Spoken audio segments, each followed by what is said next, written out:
और 20 मिनट में 20 खबर में आपका स्वागत है। मैं हूं आपके साथ प्रियंका राय। हम अगले 20 मिनट में आपको देश दुनिया की 20 ऐसी खबरें दिखाने वाले हैं जो इस वक्त न केवल सुर्खियों में हैं बल्कि दिलचस्प और अहम भी हैं। तो शुरू करते हैं 20 मिनट में 20 खबरों का सिलसिला। सबसे पहले देखते हैं राजस्थान की कौन कौन सी खबर इस वक्त अहम है।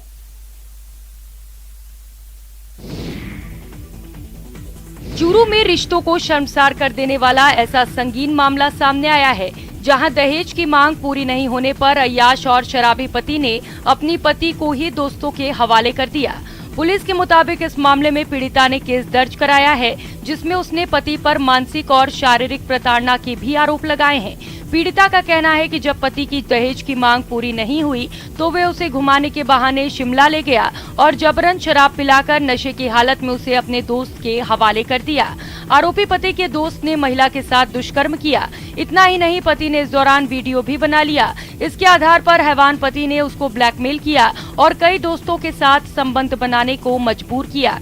इतना ही नहीं, पीड़िता ने पति और उसके दोस्तों पर पत्नियों की अदला बदली का खेल खेलने के भी आरोप लगाए हैं।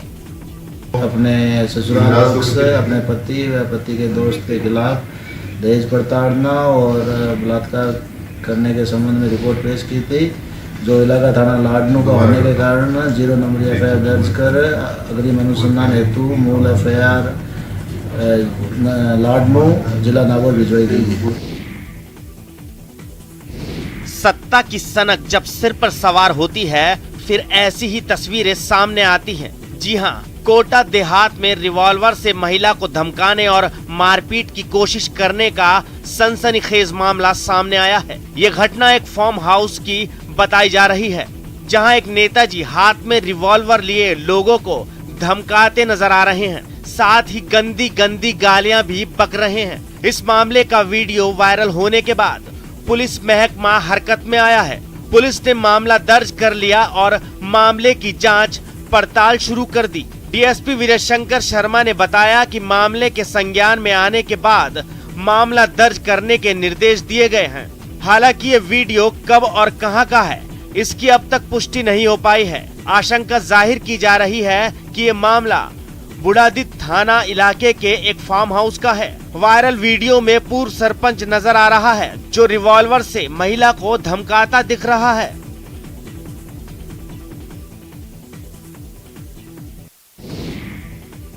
कोरोना की तीसरी लहर की आशंका के बीच प्रदेश सरकार इससे बचाव की तैयारियों में दिन रात जुटी है। दावे किए जा रहे हैं कि अगर तीसरी लहर आती है तो स्वास्थ्य सुविधाओं में कोई कमी नहीं होने दी जाएगी। लेकिन टोंक के सरकारी अस्पताल में जो तस्वीर आई है वो साफ बता रही है कि कम से कम यहाँ तो चिकित्सा व्यवस्था पूरी तरह पटरी से उतर चुकी है। हालात ये है कि आउटडोर में पहले जहाँ रोजाना मरीजों की संख्या 1200 के आसपास रहती थी, वो अब पहुंचकर 2500 को पार कर चुकी है। डॉक्टर्स के चैम्बर के बाहर लोगों की कतारें देखकर क्या आपको लग रहा है कि यहाँ कोरोना गाइडलाइंस का पालन हो रहा है? फिर तीसरी लहर से कैसे बचा जा सकता है, ये कहना मुश्किल है। यही हाल दवा दुकान के काउंटर पर भी है, जहाँ लोगों की भारी भीड़ है। व्यवस्थाएं कितनी दुरुस्त हैं, इसे ये गंदगी बयां कर रही है। इतना ही नहीं, अस्पताल में आने वाले मरीजों को परिजन ही स्ट्रेचर पर लेटाकर वार्ड तक पहुँचा रहे हैं। वार्ड से अगर कोई जाँच करवानी है तो परिजन ही हाथ में ड्रिप लेकर घूमते हुए नजर आएंगे। अस्पताल की बदहाली को लेकर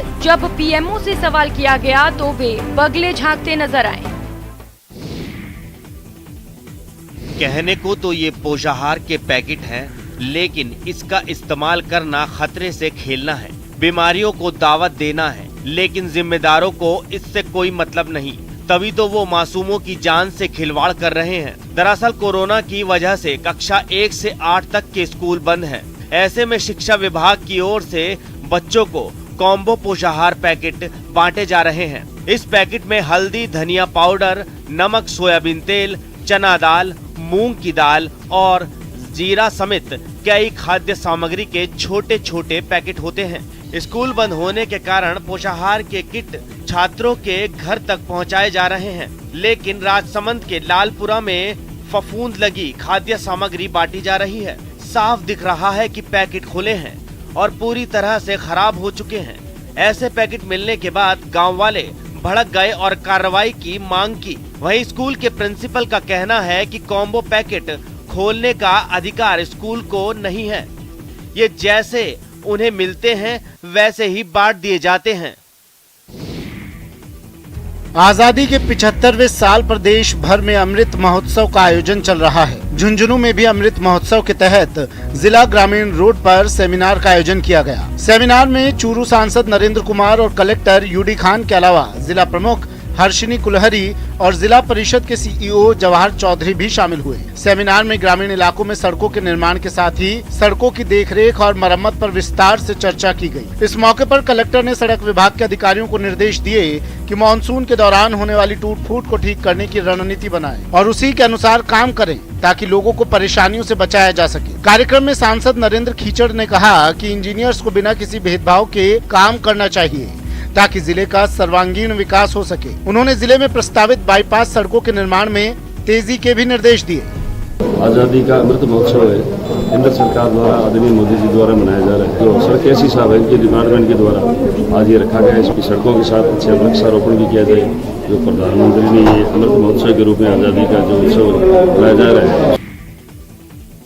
चूरू के गोगामेड़ी में लोक देवता गोगा जी के जागरण में श्रद्धा का सैलाब उमड़ पड़ा। लोगों ने जागरण में पारंपरिक वाद्य यंत्रों, डोरू, ढोल, झींझा की गगन भेदी ध्वनि के साथ भजनों की प्रस्तुतियां दी। वहीं गोगा जी के जयकारों के बीच जाहर वीर के भक्तों ने धूनी की धोक लगाई। इस दौरान लोगों ने हाथों में सांपों को लेकर ढोल, झींझे की धुन पर नृत्य किया। रात भर चले जागरण में गोगा जी के लोक गीतों के साथ लोक नृत्यों ने लोक संस्कृति को साकार कर दिया। खेल खेल में लोग काले नाग के साथ सेल्फी लेते भी दिखाई दिए। लोक मान्यता और लोक कथाओं के अनुसार गोगा जी को सांपों के देवता के रूप में भी पूजा जाता है। हिंदू मुस्लिम एकता के प्रतीक जाहर वीर गोगा जी के जन्मोत्सव पर ऐतिहासिक गोगा मेड़ी में वार्षिक मेले का आयोजन होता है, जहां पर सभी धर्म और संप्रदाय के लोग मत्था टेकने के लिए दूर दूर से आते हैं। और अब देख लेते हैं कुछ अन्य राज्यों की खबरें। यूपी के उन्नाव में पेड़ पर चढ़कर एक लड़के ने हाई वोल्टेज ड्रामा किया। काफी देर तक हंगामे के बाद पुलिस और फायर ब्रिगेड की टीम ने उसे नीचे तो उतार लिया, लेकिन उसके लिए उसे घंटों पापड़ बेलने पड़े, क्योंकि पेड़ पर खुदकुशी करने के इरादे से चढ़ा वो लड़का किसी की बात सुनने को तैयार नहीं था। जब भी उसे उतारने की कोशिश की जाती तो वो तेल छिड़क कर खुद को आग लगा लेने की धमकी दे देता। इस हंगामे को देखकर वहां काफी भीड़ जुट गई। इसके बाद पेड़ पर चढ़े लड़के ने लोगों से काम करने वाले नेताओं की मदद करने की अपील की, जिस पर लोगों ने खूब तालियां भी बजाई। कुछ देर बाद इलाके के विधायक भी वहां पहुंच गए और फिर उसे समझाकर नीचे उतार लिया गया। के मजदूरों की जो कमाई है वो बढ़े। किसान को एमएसपी पे आज भी मंडी में उसका गेहूं नहीं बिक रहा है। इसके बाद इस लड़के को पुलिस ने हिरासत में ले लिया और फिर उसे अपने साथ ले गई। बताया जाता है कि शहर में विकास नहीं होने से युवक खफा था और इस ओर ध्यान दिलाने के लिए उसने ये ड्रामा किया। उत्तराखंड के पिथौरागढ़ में बारिश आफत बनकर बरसी, जहां आसमान से पानी बरसने के बाद कुछ इलाकों में ऐसे हालात बन गए कि लोगों की जान पर बन आई। मुंसियारी में एक जगह पर पहाड़ खिसकने की घटना हुई, जिसने लोगों के हाथ पांव फुलाकर रख दिए। यहाँ पहाड़ से मिट्टी इस तरह नीचे गिरती दिखी जैसे पानी का कोई झरना। वहीं एक दूसरे इलाके में उफनते नाले के बीचों बीच एक गाड़ी फंस गई, जिसे वहां से निकालने के लिए जद्दोजहद शुरू हो गई। वहां इकट्ठे हुए कुछ लोगों ने गाड़ी को पीछे से धकेलना शुरू किया, साथ ही उस गाड़ी के अगले हिस्से को एक दूसरी गाड़ी से बांध दिया गया। आखिरकार उन लोगों की मेहनत रंग लाई और उफनते नाले के बीच से उसे बाहर निकाल लिया गया। वहीं पिथौरागढ़ के धारचूला में भारी बारिश से लोगों की दिक्कतें बढ़ गई हैं। यहाँ तवाघाट रोड पर भारी लैंडस्लाइड के कारण चाइना बॉर्डर को जोड़ने वाली रोड पूरी तरह बंद हो गई। रोड में आए मलबे से अल्धारा के 20 मकानों पर खतरा मंडरा रहा है। बिहार के पूर्णिया से डरा देने वाली कुछ तस्वीरें सामने आई हैं, जहां बायसी इलाके में एक मकान देखते ही देखते नदी में समा गया। इस घटना के वक्त वहां कुछ लोग मौजूद दिखे, जो इस खौफनाक मंजर को देख दहशत में भर गए। बताया जाता है कि ये मकान 5 साल पहले बना था, जो नदी से करीब 200 मीटर की दूरी पर था, लेकिन कनकई नदी ने जब अपना रुख बदला तो इसने गांव पर कहर बरपाना शुरू कर दिया। पहले लोगों की कई एकड़ जमीन नदी की भेंट चढ़ गई और उसके बाद गांव के कई मकान, उनमें एक मकान ये भी था, जिसका अब नामो निशान तक मिट गया। बता दें कि पूर्णिया में बाढ़ का कहर लगातार जारी है। लोग अपने आशियाने को छोड़कर पलायन कर रहे हैं। वहीं प्रशासन की ओर से कटाव रोकने के नाम पर खाना पूर्ति हो रही है। अचानक हुई तेज बारिश के कारण असम के बोंगी गांव जिले के कई गांव में बाढ़ जैसे हालात पैदा हो गए। भारी बारिश के पानी में कई गांव घिर गए। एक गांव में ऐसे हालात पैदा हो गए कि पूरा गांव पानी से घिर गया और बाढ़ के पानी में कई लोग फंस गए। गांव के लोगों के बाढ़ में फंसे होने की खबर मिलते ही एनडीआरएफ की टीम मौके पर पहुंची और लोगों का रेस्क्यू किया। एनडीआरएफ की टीम ने रेस्क्यू बोट के जरिए पानी में फंसे महिला, पुरुषों और बच्चों को उनके घर से निकाला और उन्हें सुरक्षित जगहों पर पहुंचाया गया। असम के कई जिलों में इस समय बाढ़ आई है, जिसके कारण लोगों को भारी परेशानी का सामना करना पड़ रहा है। बाढ़ में घिरे लोगों को बचाने के लिए एसडीआरएफ और एनडीआरएफ भी मुस्तैद है और बाढ़ से प्रभावित लोगों को सुरक्षित जगहों पर पहुंचाया गया है। यहाँ हमने 81 लोगों को रेस्क्यू किया, जिसमें मेल 11, फीमेल 49 और बच्चे 21।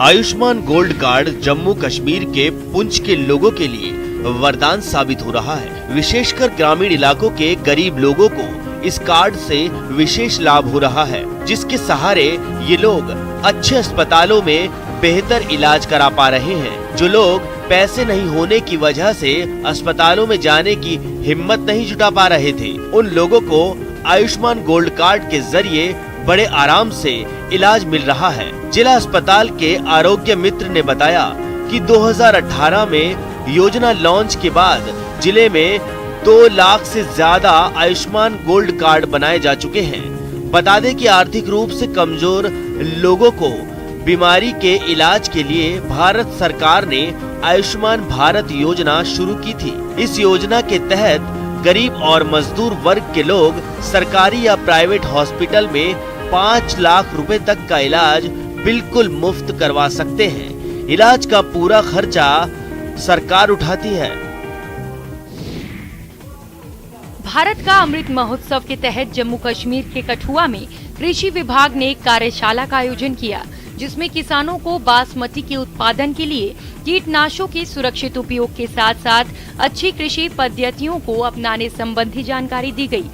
कार्यक्रम में अंतर्राष्ट्रीय मानकों की गुणवत्ता वाली बासमती के उत्पादन के बारे में जानकारियों के साथ ही किसानों से अपील की गई कि किसान बासमती की खेती का दायरा बढ़ाएं ताकि उनकी आय बढ़ सके और अंतर्राष्ट्रीय गुणवत्ता वाले कीटनाशक मुक्त बासमती चावल का अधिक से अधिक उत्पादन किया जा सके। बता दें कि भारत दुनिया में बासमती का नंबर 1 निर्यातक है और जम्मू कश्मीर की बासमती की सबसे अधिक मांग रहती है। कार्यशाला में बड़ी संख्या में प्रदेश के बासमती उत्पादक किसानों ने हिस्सा लिया। इस वर्कशॉप में हमारा मेन जो काम है वो बीज से लेके मार्केटिंग तक, किसानों को अच्छी किस्म का बीज, उस बीज की जो ट्रीटमेंट है, फिर उसको जो कल्टीवेशन के ऑपरेशंस हैं और फाइनली लास्ट में ये है कि मार्केटिंग, जो बासमती पैदा करेंगे उसको एक्सपोर्ट क्वालिटी का बना के बाहर भेजना है। तो इस सिलसिले में हम फार्मर्स को सेंसिटाइज कर रहे हैं। अगले महीने की 1 तारीख से पटना से दिल्ली के बीच चलने वाली राजधानी एक्सप्रेस के डिब्बे बदल जाएंगे। इस ट्रेन में तेजस एक्सप्रेस के डिब्बे लगाए गए हैं, जिससे यात्रियों को पहले के मुकाबले ज्यादा सुविधाएं मिलने की उम्मीद है। ट्रेन के दरवाजे ऑटोमेटिक खुलेंगे और ट्रेन तब तक नहीं चलेगी जब तक उसके सभी दरवाजे बंद नहीं हो जाएंगे। चलती ट्रेन से चढ़ते समय या उतरते समय जो कई बार दुर्घटनाएं हो जाया करती थी, उसकी कोई गुंजाइश नहीं रहेगी। इतना ही नहीं, सफर के दौरान यात्री से जुड़ी दूसरी जानकारियां यात्रियों तक पहुंचाने के लिए LCD की भी व्यवस्था की गई है। LCD लगाया गया है जिसमें आपको सारी जानकारियां मिलती रहेंगी कि ट्रेन कहां पहुंची है और कब अपने गंतव्य स्थान पर पहुंचेगी। इसके साथ ही ट्रेन में यात्रियों की सुरक्षा के लिए CCTV लगाए गए हैं। सफर के दौरान गंदगी न फैले, इसके लिए हर बर्थ पर कूड़ेदान रखे गए हैं। यही नहीं, सीट को पहले से आरामदायक बनाने के इंतजाम भी रेलवे की तरफ से इस ट्रेन में किए गए हैं। पंचायती राज से जुड़े कार्यक्रमों को लेकर लद्दाख के 7 दिवसीय दौरे पर गए लोकसभा स्पीकर ओम बिरला ने लेह में 2 सदस्यीय समितियों के साथ बैठक की। बैठक में उन्होंने जम्मू कश्मीर और लद्दाख में चल रही योजनाओं के बारे में जानकारी ली। इसके अलावा उन्होंने क्षेत्रीय जनप्रतिनिधियों और आम लोगों से मुलाकात की। इस मौके पर लोगों ने स्पीकर ओम बिरला को सम्मानित किया और उनके इस दौर के लिए आभार जताया। लोकसभा स्पीकर के सम्मान में यहां रात्रि भोजन का भी आयोजन किया गया, जहां स्थानीय कलाकारों ने शानदार सांस्कृतिक कार्यक्रम पेश किया। कलाकारों ने स्थानीय वाद्य यंत्रों के संगीत पर मनमोहक नृत्य पेश किया और कार्यक्रम में मौजूद लोगों का भरपूर मनोरंजन किया।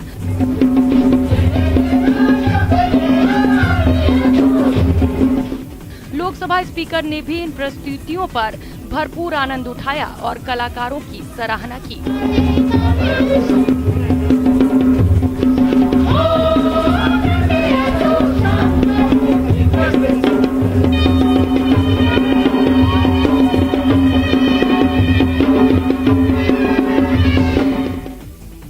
इस बुलेटिन में इतना ही। आप बने रहिए हमारे साथ। नमस्कार।